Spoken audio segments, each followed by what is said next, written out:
Everyone, good morning. সকালবেলায় ঘুম থেকে উঠে দেখি এই বৃষ্টি ভেজা পরিস্থিতি চারিদিকে। সমস্ত বাড়ি, গাছপালা, আমার চেনা জায়গা, চেনা শহর বৃষ্টিতে ভিজে একেবারে স্নাত হয়ে গেছে।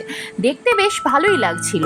আর এই চেনা পরিবেশকেই রোজ একরকমভাবে দেখে আসি, আর আজকে সম্পূর্ণ অন্য এক পরিস্থিতিতে দেখছি।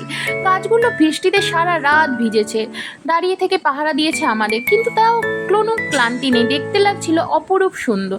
তো বৃষ্টির দিনে দুপুরে লাঞ্চে কি স্পেশাল মেনু করব ভাবতে ভাবতেই বানিয়ে ফেললাম খিচুড়ি। আর তার সঙ্গে থাকা আনুষঙ্গিক মেনুগুলো আমার রেডি হয়ে গেছিলো। বানিয়ে ফেলেছিলাম চটজলদি খিচুড়ি, মাছের ডিমের বড়া, ডিম ভাজা, আর একটা কচুর শাক চিংড়ি দিয়ে একটা তরকারি। যদি আমার ভিডিওটা তোমাদের ভালো লেগে থাকে, লাইক, কমেন্ট, শেয়ার, সাবস্ক্রাইব করে পাশে থাকতে ভুলো না। ওকে, বাই।